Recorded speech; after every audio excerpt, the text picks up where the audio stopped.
I thought I would try something a little bit different to catch your attention in the first 3 seconds of the video, as I am advised to do, and I would give that same advice to anybody. But let's take a look at maybe the worst, let's say the worst LinkedIn post of all time.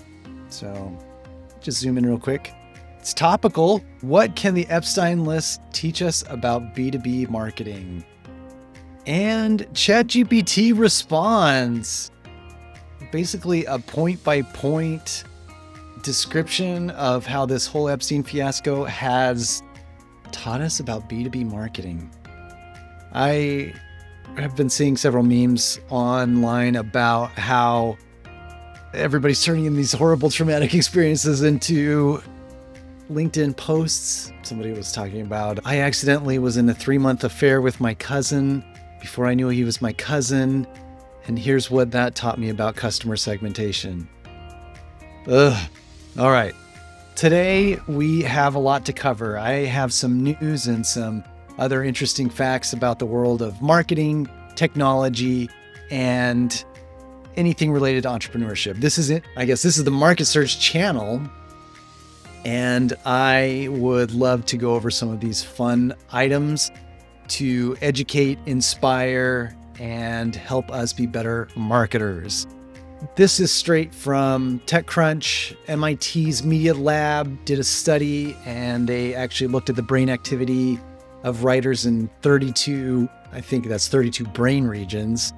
And they were seeing minimal brain engagement, and they consistently fell short in neuro-linguistic and behavioral aspects. They split the 54 participants from the Boston area into 3 groups, each consisting of individuals ages 18 to 39. The participants were asked to write multiple SAT essays using tools such as OpenAI's ChatGPT, the Google search engine, or without any tools. So the results came in, and ChatGPT is hurting critical thinking skills. How do you feel about that?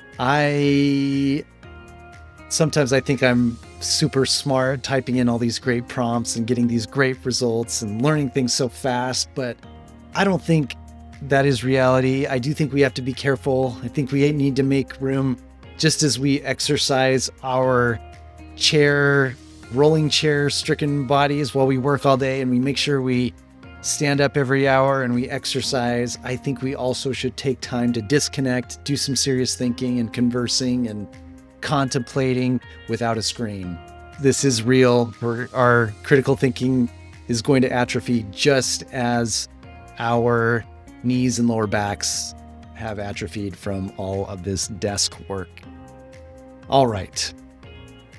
Next up, so I was on Reddit, and I've got a podcast coming up soon on in-person experiential marketing. And so this caught my eye. Just a thread on the marketing subreddit. What are some of the most effective marketing gimmicks you've had at conferences or exhibitions? Now, have you been to a conference of any kind? Have you, as either an attendee or an exhibitor? Those are some really effective ways to market. And I think actually the novelty of in-person marketing is increasing. I think that people crave a little bit of human interaction, somebody to talk to, somebody to ask some questions and get some warmth in return.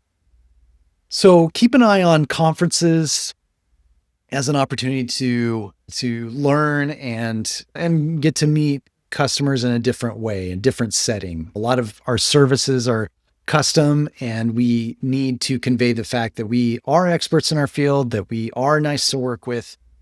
And in any case, I do have a lot of photographers. I highlighted a couple comments I thought were interesting. Very simple and possibly already played out. Don't go to a lot of conferences, but I saw one company offering free professional headshots, and the queue went around the whole hall. This was probably in one of the Commonwealth countries. I don't think I've ever heard an American use queue. Not important, but think how relevant that would be if you were a photographer of any kind, to get people to come to your booth, engage, and to just be the center of attention. That queue really increases the size of your booth. People see it. People are like, why are people lining up? and they are curious. And then they'll come to interact. Free headshots, if done efficiently, deliver a ton of value for very little effort. And you'll collect contact information because they need to get those headshots back. And potentially those are people you can nurture into future clients. Great idea for a photographer.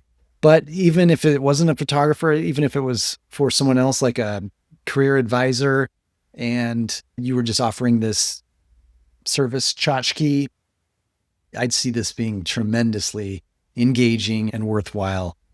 Now, another comment, the hot thing right now is video games.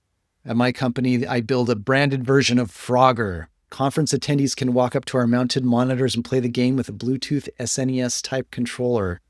GitHub also does a video game, but they have a fully built console box like an arcade game, ticket output, and a price counter to buy branded merch. That's cool. Puppy playpens are always cute, but I recently saw a baby goat playpen. Super cute. Yeah, again, like something tangible.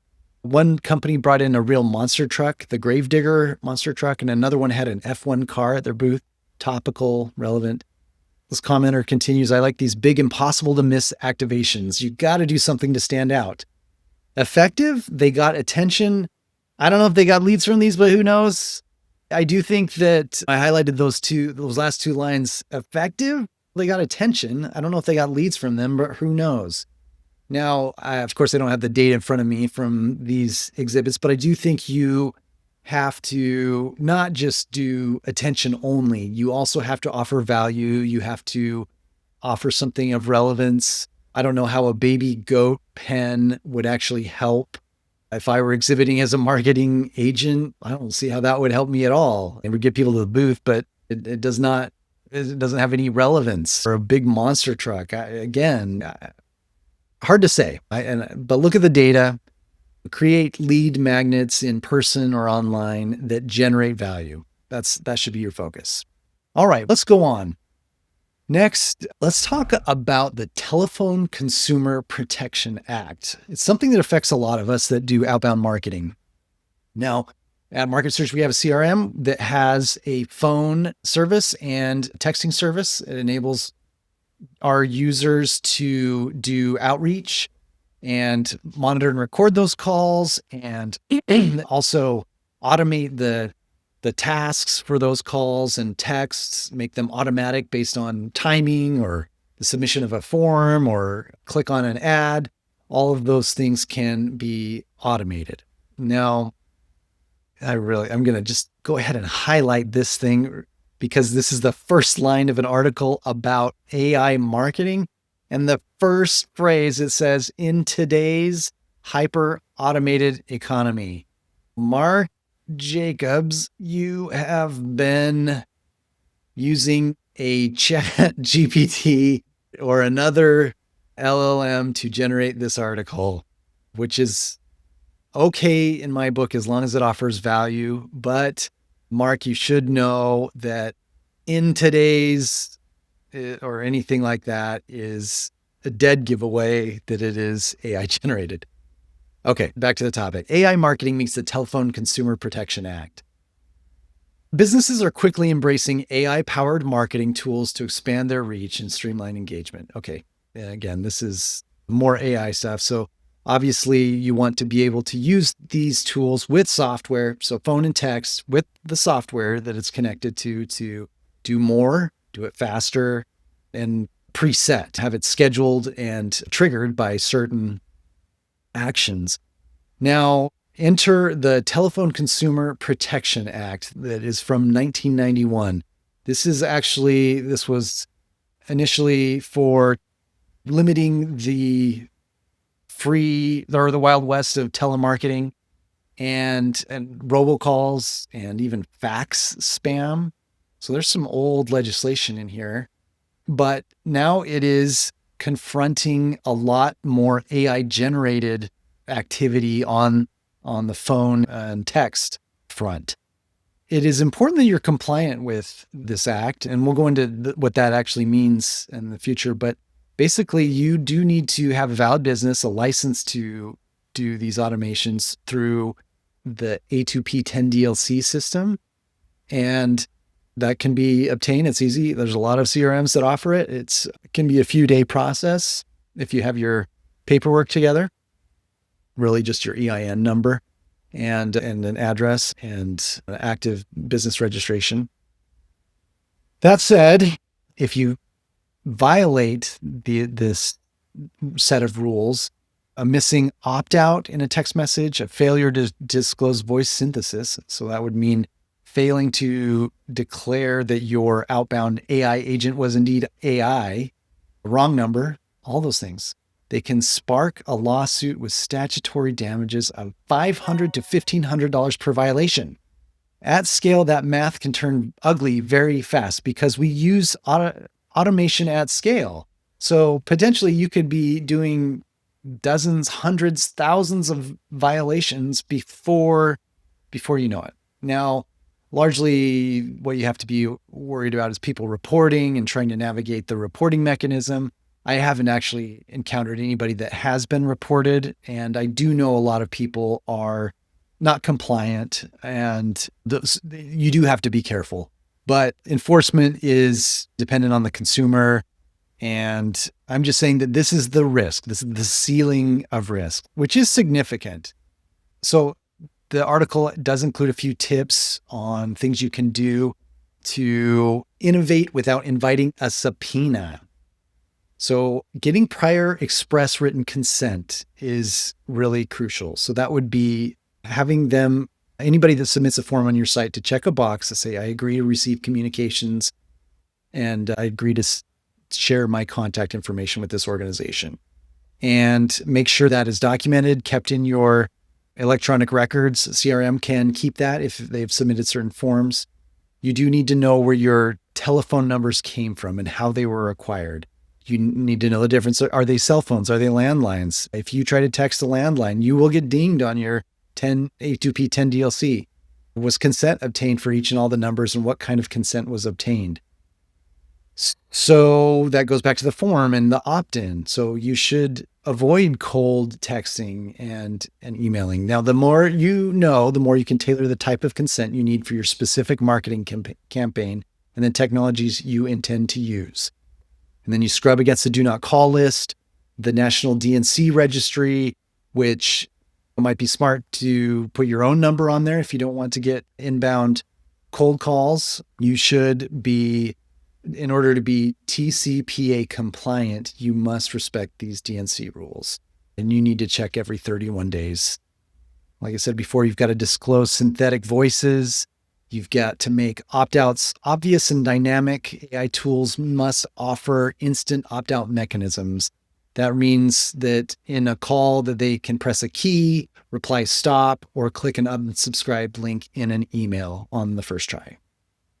Now, so just keep that in mind and work to be diligent. Make sure you are doing outreach to the most accurate information possible and get people to opt in, offer value on your website, offer newsletters, offer educational content or helpful content within your realm of expertise. They will sign up for this. They will consent to share their information, and you'll have people to nurture and turn into clients.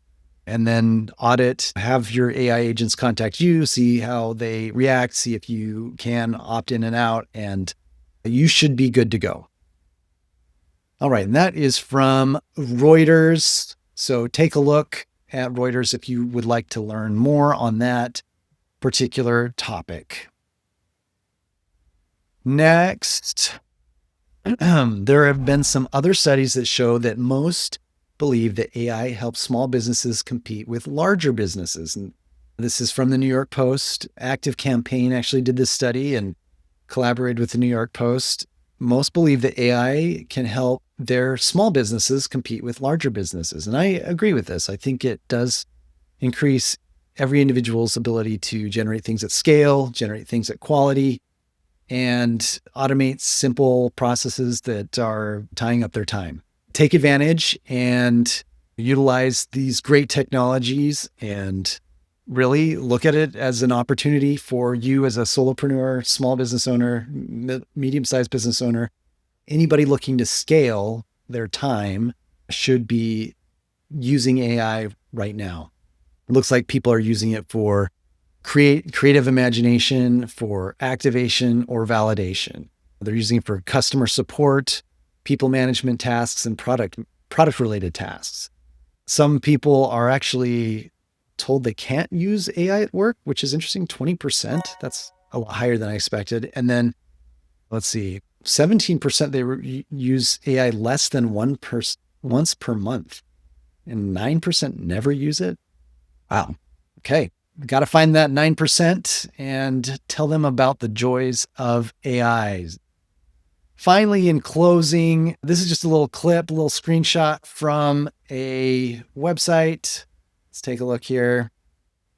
Do you think that AI might have been involved in making a set of pictures for ads for American Express?